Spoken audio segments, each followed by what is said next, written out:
एक कुत्ते ने कसाई की दुकान से गोश्त का एक टुकड़ा चुराया और इधर उधर भागकर कोई ऐसी जगह तलाशने लगा जहां तसल्ली से बैठकर वो उस गोश्त के टुकड़े को स्वाद ले सके। तभी उसे एक नदी के ऊपर बना पुल पार करना पड़ा। जब वह पुल पार कर रहा था तो उसकी दृष्टि पानी में अपनी छाया पर पड़ी।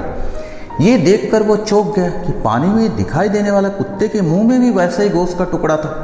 वो सोचने लगा, क्यों ना दूसरे कुत्ते की बोटी भी झपट कर खा लूं। ये लालच आते ही वह दांत निकालकर गुर्राया और पानी में छलांग लगा दी।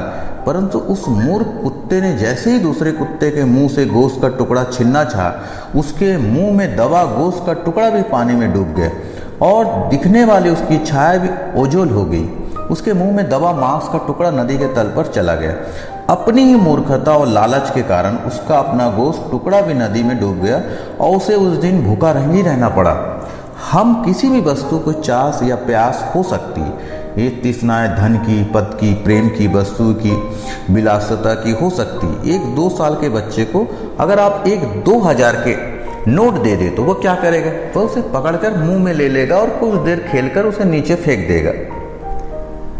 यही नोट यदि हम एक 20 साल के लड़के को दे दे तो वह चहक उठेगा, खुश हो जाएगा, आपको धन्यवाद देकर उससे खर्च करने निकल पड़ेगा या उसको अपनी सेविंग में लिए रख लेगा। बचपन में हमें खिलौना से प्रेम होता और युवा अवस्था में यही प्रेम हमें प्रेमी प्रेमिका से हो जाता। अधेड़ अवस्था में हम धन से प्रेम करने लगता और बुढ़ापा में संतान और ईश्वर की तरफ प्रेम का प्रभाव हो जाता। बुढ़ापा में जीवन और स्वास्थ्य भी प्रिय हो जाते, जबकि युवा इस प्रेम को नज़रअंदाज करके जल्दी बूढ़े हो जाते। यदि आप युवा है तो स्वास्थ्य से प्रेम को अभी से अपने मन में उत्पन्न कर ले। मान लीजिए आपका एक मित्र आपसे 5 साल की उम्र के बाद से नहीं मिला और जब आप दोनों 40 साल के हो चुके तो एक दिन अचानक आपका मित्र आपसे मिलने आपके घर आता है और साथ में एक बड़ा सा बक्सा जो कि गिफ्ट के शक्ल में पैक है आपको गिफ्ट करता है। आप उस बॉक्स को खोलते हो तो पाते हैं कि उसमें ढेर सारे कांच की गोलियां या कंचे हैं। आप अपने मित्र से पूछते, भाई ये क्या है? आपका मित्र उत्तर देता है, ये कंचे हैं, तुम्हें कितने पसंद थे जब तुम छोटे थे, तुम इन पर मर पिटने को तैयार होते थे, क्या हुआ तुम्हें पसंद नहीं आए? आप क्या कहेंगे अपने मित्रों को? यही ना कि क्या तुम पागल हो गए, इस उम्र में मैं इन कंचे का क्या करूँगा, मुझे अब इसकी कोई ज़रूरत नहीं, ना ही इनसे मुझे कोई लगाव है। हम भी ऐसे ही है, उम्र के अलग अलग पड़ाव पर हर तरह के तृष्णाएं और लालच पालते और मृत्यु अवस्था तक पहुँचते पहुँचते कुछ भी सांस नहीं रह जाता, हम अकेले रह जाते। सिकंदर महान प्रसंग का एक प्रासंगिक है। अनेक राज्य को जीतने के बाद विजय के उल्लास में मग्न सिकंदर अपने वतन लौटने के लिए मन बनाया। वापसी के बीच किसी असाध्य रोग ने उस पर हमला कर दिया। हालत इतने बिगड़ गए कि जान को बचना मुश्किल लग रहा था। खुद सिकंदर को एहसास हो गया कि अपनी माँ का मुंह देखने का तमन्ना पूरी होने से पहले ही वह इस दुनिया से कुछ कर जाएगा।